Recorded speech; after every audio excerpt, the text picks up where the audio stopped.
Yeah, I think it has started. Okay.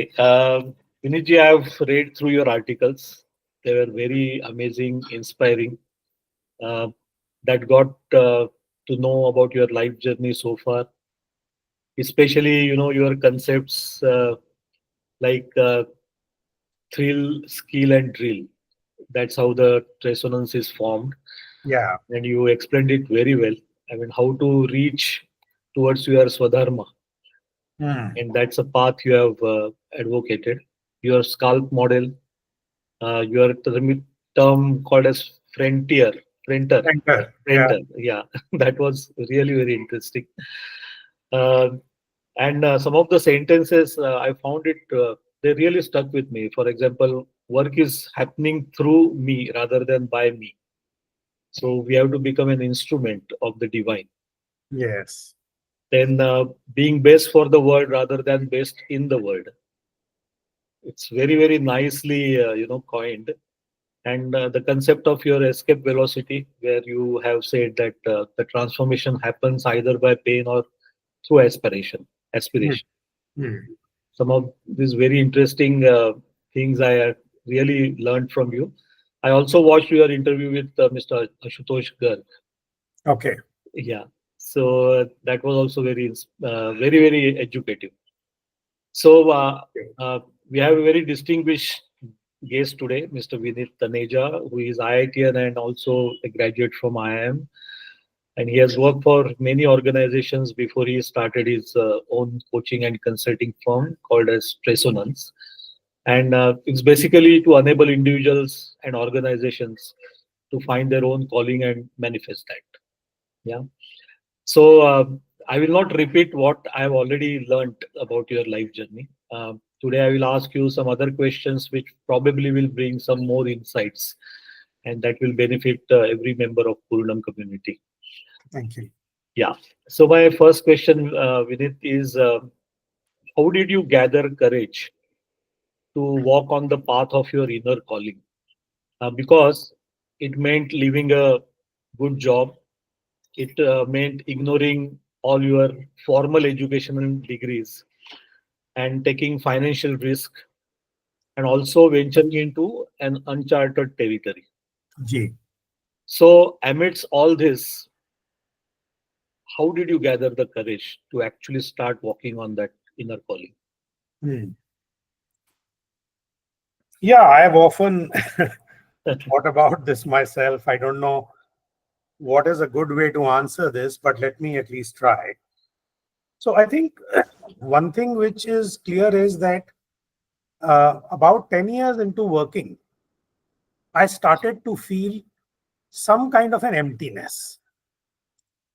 So, an emptiness without necessarily a specific yearning, because I didn't have a word for what that yearning was, but the emptiness was obvious. Then this feeling grew stronger, um, and in 1992, when I think there was this emptiness, there was an yearning for something to be different, I had this suspected heart attack. And I actually call that suspected heart attack suspected because certain later on tests seem to indicate that I never had a heart attack. Hmm. And I call it a divine blessing because I think that was the last straw in deepening my reflection to a point of taking a decision. Yeah. So I think that courage came from silence, if I can call it that. Yes. Because I had 1 month of introspection. My mother, who is a follower of who has been a follower of Sri Aurobindo, was in commune with the mother through letters. So I had, I think, always had Sri Aurobindo somewhere as a watermark in my life. Mhm. And I just feel that that's where it happened. That 1 month of silence, she handing over a book to me called Autobiography of a Yogi. Yoga. So I think the mind was getting ready to accept. That's all I can probably say. Absolutely. Yes. And sometimes it requires some kind of jolt, Yes. some Yes. shaking up of your, status quo. Correct. So yearning, emptiness, jolt, silence, reflective silence. I think all of these came together. Right. What if you had not walked on this current path? What would you have missed the most? I think the joy of being yourself is probably what I would say, because in a way, whatever I have defined as resonance, which is aligning your thrill, skill, and drill, and in doing so, revealing to yourself the divine will, which is the purpose of life, I feel is the alignment of your swabhav with your swadharma. And I think it is that alignment which gives you tremendous joy and tremendous energy. So that is what I would have probably missed the most. And I find apparently many people even don't know whether such alignment has to be even aspired for. Hmm. They operate in a circle of unknown most of True, the time. true, And true. this Very true.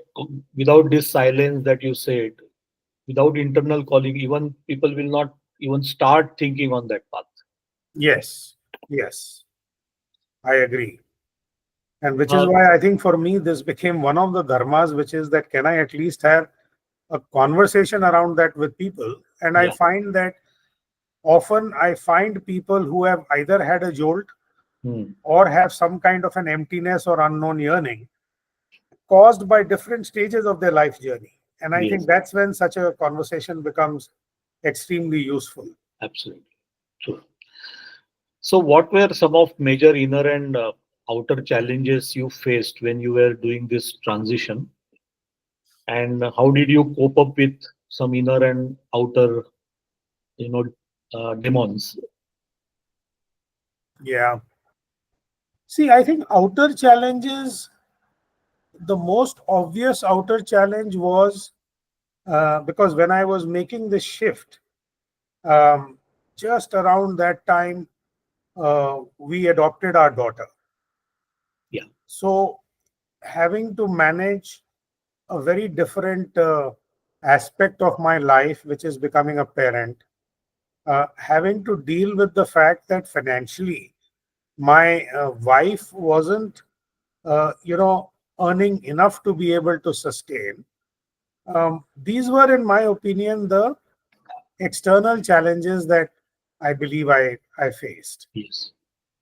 Internally, I mean, it's quite interesting that if I look back, except for a sense of self doubt, which would kind of creep in from time to time, but then I definitely, had the antidote, which is what I call faith, grace, and surrender.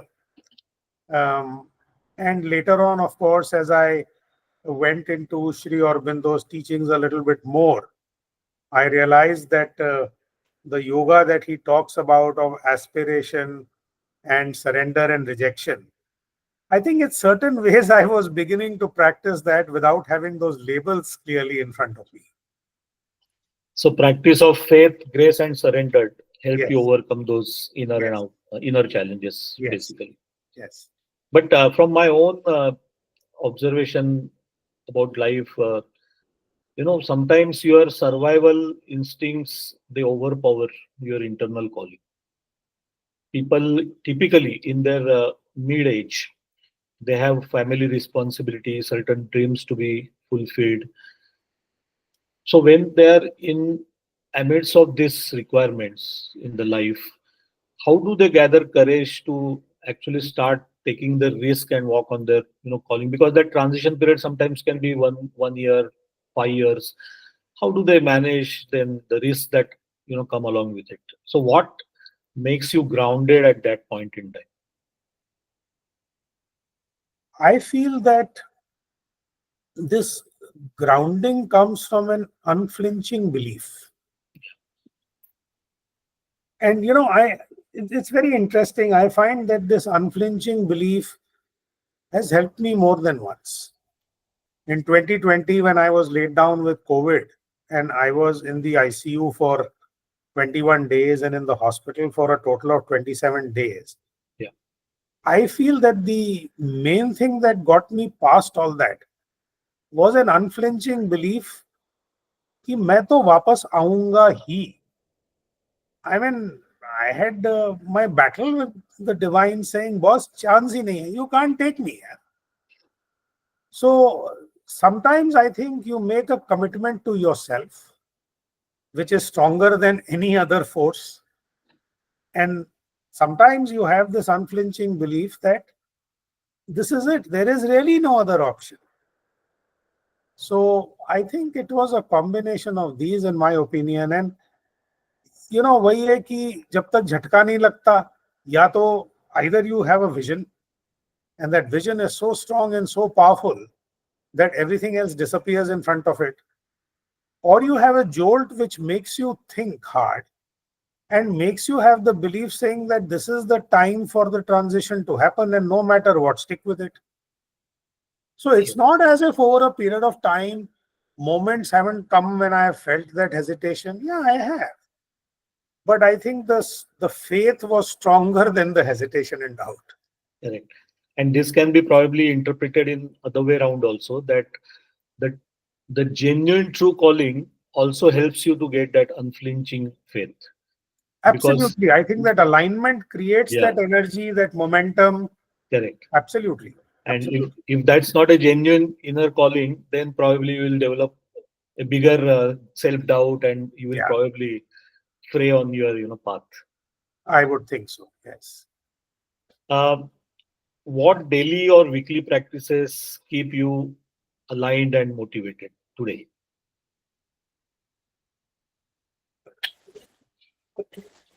Excuse me.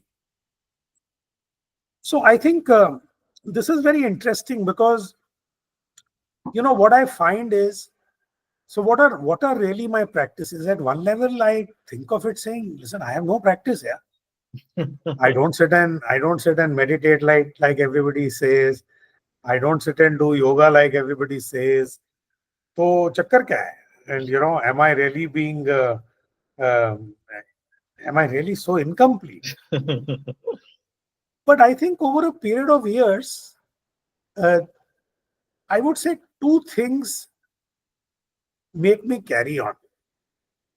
One is, under no circumstances do I compromise on my sleep. I mean, some people begin to feel that they get more out of life by sleeping less. And for me, I think I am highly functional as long as I get my 7 to 8 hours. So it doesn't matter what time of the day I sleep. I don't have that circadian rhythm of getting up at 6 o'clock in the morning. But my rhythm is to get 8 hours of sleep. Sleep, yes. And I'm fortunate that even if I sleep at 1, I can get up at 9. And I think the second thing is, and this is something I learned, that at the end of the day, what is awareness? Whenever I have the opportunity, I find myself going back to my center. I don't sit and make a special timing of it, that this is the hour when I have to do it. I think in every waking moment, whenever I become conscious, I just become aware. And I just live with my breath in that moment. So I think many such moments put together over the 24-hour or 16-hour period is probably what my meditative state might be. So what you're saying is that staying in a state of constant awareness and consciousness Yeah. itself is a kind of meditation, which Yeah. helps you in gaining those emotional, mental energies, physical energies as well. Yeah. I don't claim that is it's constant. All I know is whenever I recollect that I've gone away, I come back. Mhm. So it's like that badminton player who after every shot will go back to the center of the court Correct. and then figure out where to go. I think that center is definitely a nice resting space. And can you elaborate what that center means to you? I think what that center means to me is a sense of silence, which is sometimes very difficult to describe. Um, there are different emotions and feelings, and sometimes lack of emotions and feelings, Mm, which goes through me in that moment. At times, I'm picturing myself. As kids, we used to play. There was that thing going round and round, mm, uh, and you would stand on it, and if you're at the edge of it, you find that the speed is hitting you. mm, But then you move closer to the center, suddenly you find that the speed is less, a simple law of physics. mm. So I think things slow down for me when I'm at the center. So even if I have to take a decision, my mind is not, uh, it's not churning in that moment. Yeah, So it's easier for me to take a decision in that moment. Of course, there are times when I can't get back to that center. Sometimes I'm angry, caught up in a transaction. Center is difficult to access. But whenever I access it, that's a quality that I definitely find. There is a silence and there is a quietude, and you operate from that sense of silence and slowing down. wonderful. So, what are the some of the truths and principles that you live by today, which are like uncompromising? Uh, Uncompromised, I don't know, but I think maybe it's better to say what are the values that I live by. I think fairness for me is an important value. When I find things happening around me which are unfair, something happens to me, and I will at least move to try and change that by exercising my circle of influence. The second is commitment. I find that honoring commitments is an important virtue for me. I mean, whether it is punctuality, which is one small part of that commitment, or whether it is living in integrity with who you are, which means making those hard choices to do some things and to not do some things, whether they are in alignment. So I use integrity and commitment a little bit interchangeably in that sense, Yeah, but I would say that that is definitely there. And I think the third thing is a desire to, leave this planet um, in a way which is the same as how I got it, fair wear and tear accepted. So I want to be a decent citizen, a decent tenant mm. on this planet. Rick Like, Warren said this beautifully in his book, The Purpose Driven Life, yeah, that we are all tenants. correct. तो जब मैं देखता हूँ अपने चारों तरफ whatever is happening with the way we are corrupting the environment and misusing it completely, the planet, it definitely bothers me a lot. Absolutely, well said. We are the trustees of this planet, Yes, yes. and hope this message goes loud and clear to all the nations, presidents, and prime ministers. Yeah, yeah. Uh, so today, if somebody asks you how you define the success, what would you call it? How do you define it? What success means to you now?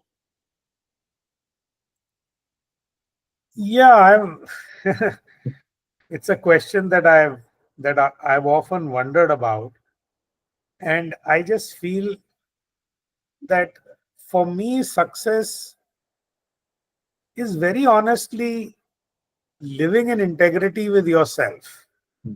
with your swabhav and your swadharma. Of course, you have to discover it first, and only after you discover it can you manifest it. And even as you manifest it, I think the contours change subtly, sometimes not so subtly, and discoveries keep happening. But for me, that joy is equal to success. I think there are some preconditions, maybe from Maslow's hierarchy of needs purpose, which is that, uh, if I didn't have the sense of safety or security which I have today, would I really be able to feel and pursue that? But I have realized that in my life, I actually didn't have that security as much. But the faith allowed me. I mean, even at the age of 50, I made a transition by lowering my income by almost 65% when I left Airtel, having a 13-year-old daughter. So, security to nahi thi. So I think faith does trumpet Yeah, quite a lot. If you ask. that's a sum and substance of it. Yeah. Yeah. So, despite walking on this path, spiritual path or path of integrity, um, we are all human beings. Some demons will keep coming in your life. So today, how do you relate to the ego, ambition, and identity?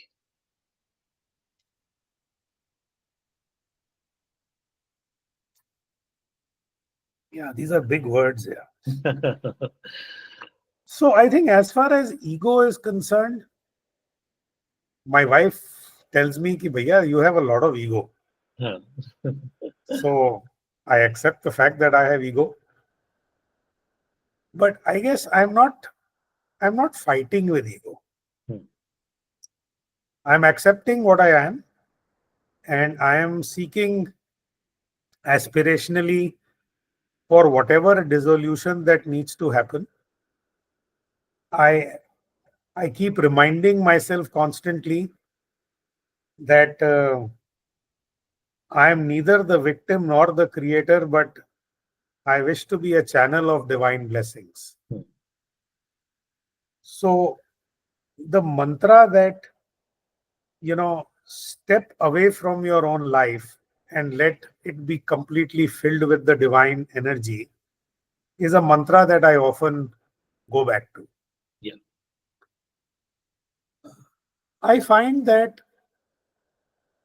ambition, I don't know, it's very interesting that I wonder, have I ever been ambitious? I've definitely been aspirational.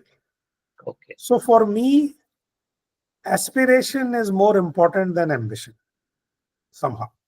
Yes.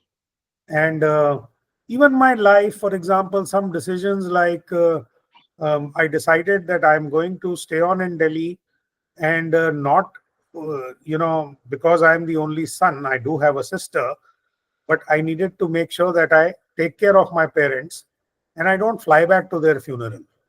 Hmm. So I never applied abroad.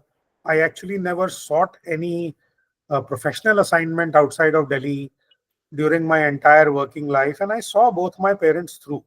Okay. So that aspiration of being with them and seeing them through trumped any ambition of saying that I have to become the CEO, I have to become this, I have to become that. I never pursued that. Hmm. So identity, I don't know. I don't even know how to answer this question. I, I mean, what is this question? What is really identity? I think ego and identity are obviously interlinked in a sense. Correct. So when my ego is on a non-sticky wicket because I keep saying to the divine in my aspirational state, "Come, be me." I think my identity also keeps. Yeah. And probably your new identity is completely merged with your life purpose right now. Yeah, I would think so. I would think so. Yeah. Identity का question मेरी समझ में कभी थोड़ा सा I- abstract लगता है. yeah, yeah. There are always good values, bad values, good identity, bad identity. For example, if you consider yourself as somebody operating with the identity of uh, everything is scarce in life, you will operate in a different way, Yeah, yeah, rather than having everything in abundance. So of those are some course, of the of course. limitations the identity brings. Yeah. Yeah, true. So do you now believe that everyone has capacity to become light for others? And how does one come out of that race of survival and security? I missed one word of your. Everybody has the capacity to become Light for others. light, Light, light. Yeah. Yeah. Okay. See, I don't even want to say become light for others. I think the first thing is you need to be able to discover your own light. And I think if you discover that and if you are true to that, invariably, willy nilly, you will become light to others. So I think your biggest journey is your journey to manifesting your core, your swabha, and seeing that how does it externally align with the world's needs, if I can call it that. तो मेरे लिए तो सबसे बड़ा journey का यही एक मकसद है. Hmm. I have often thought about the fact कि यार मुझे लोगों की सेवा करनी है, मुझे ये करना है. I don't get very enamored by the when I start thinking about saying, "Oh, I'm probably going to go to a village and I'll start sweeping that village." That's not how it comes to me. Okay. What comes to me is that if my swabhav is about being able to help people to discover their calling, and if I have developed over a period of time the capability of enabling transformational connections, Yes. then whether it is leveraging my network to help people connect with somebody else, or whether it is my ability to help them introspect and figure their inner connection with themselves, Yes. I just use that and I choose that. Absolutely. So I'm not sure if I'm answering my question fully, and if there is some part unanswered, please repeat that. No, no, absolutely right. I mean, everybody has different path Yeah, depending on what background and profile the person comes with. correct. Very true. Uh, my last question: those who are beginning in their journeys now, or in a midlife crisis, what would you tell them, and what common pitfalls they should really watch out for? See, I think whether you're beginning your journey or whether you're in any midlife crisis, my I think a few mantras. So, as I said, alignment is a key. Hmm. Finding your purpose can be a difficult thing. If you start with the thing, what is my purpose? It can be very Yeah, abstract, and it can, you can get lost. you said about leading parameters important. Yeah. So, leading indicators saying, really figuring out what am I good at, what gives me passion, what gives me joy, and at least indulging in it. Now, you have external contexts because of which you may indulge in it as a profession or you may indulge in it as a hobby. That's a choice that you have. But your access to energy only comes From if that. you're indulging in that. Yeah. So, figuring that out to me is a very important journey for any individual right up front. I often talk to students when I engage with them. I remember going to and talking to some students in first year of IIT. Hmm. So I said, Ki, so what's the purpose of your life? They said, actually, we are lost. Because, for the last 5 years, the purpose of our life was to get into the IIT.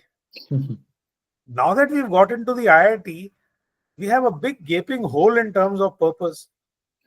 So I help them see that your purpose in the next 4 years is actually to discover your thrill and your skill.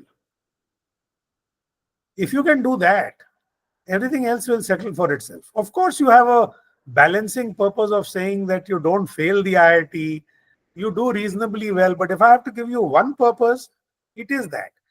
And following that is going to then help you discover other things in your life. The other mantra that I say is that whenever you have an adversity, so many people in their midlife crisis have an adversity.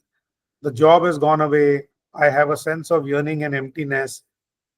I see this as an opportunity for this rediscovery or discovery. Yeah. Because in the beginning, I find people make their choices of profession based on how much salary it gives them, Hmm. based on what brand that company is, based on maybe whether their girlfriend or boyfriend is moving to a particular city or not and following them. Correct. So these are very extraneous conditions under which people make these choices rather than the interior conditions of what am I passionate about and what am I good at. True. And soon enough, before you realize it, you become a trapped employee. Yes.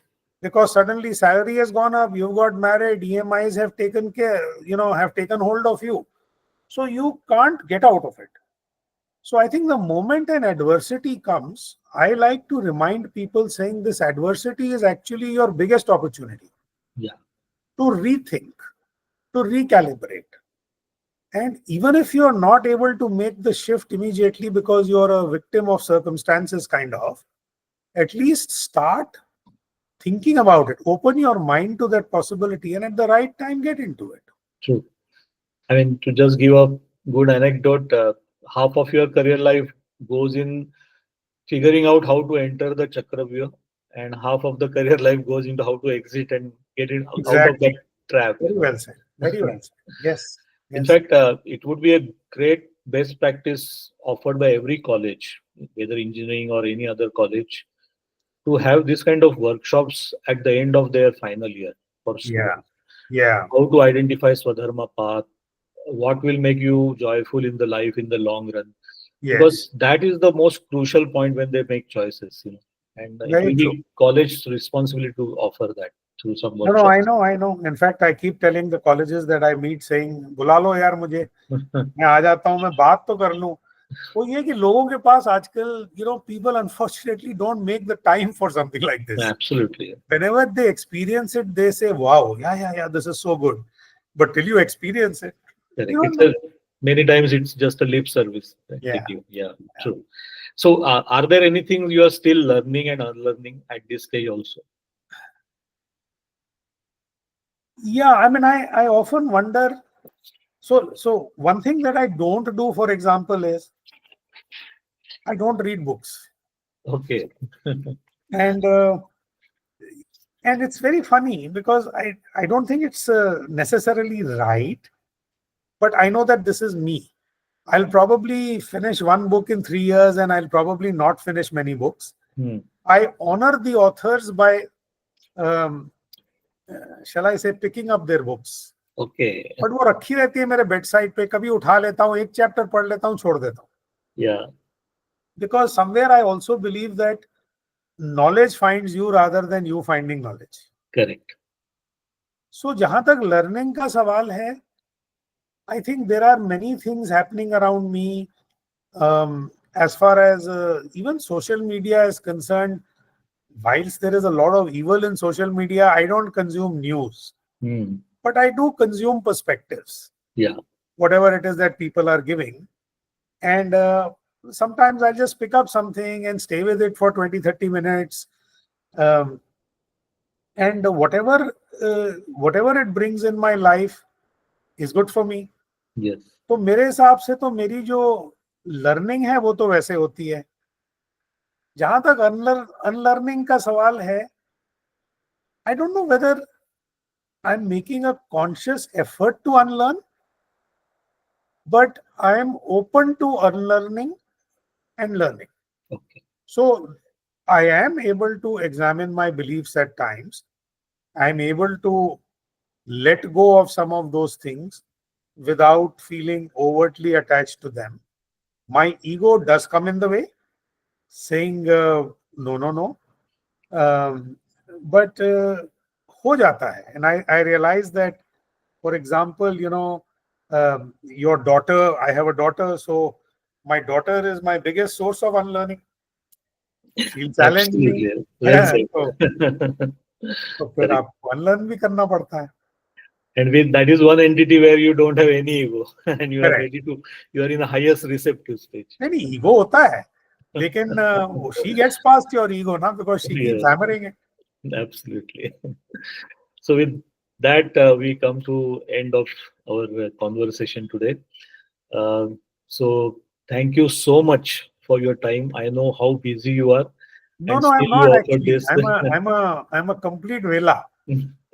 I know that's your modesty, but this conversation will be very insightful for all our Purnam members, and I am 100% sure that their perspective will not be the same again about their life. I really appreciate that, and whatever way this journey can be helped, because I do have a lot of respect for the way Poonam has started, Yes, and for the people who are taking it forward. So I'm really glad that I can be a part of this journey for anybody here. absolutely, absolutely. Thank you, and wish you all the best for your future, and have a good health. That is most important, and very No, successful life. thanks a lot. We are done with the formal interview. I Yeah, definitely want to I'll, spend yeah, I'll five just minutes knowing sure. you better. Yes, I'll just stop the recording. And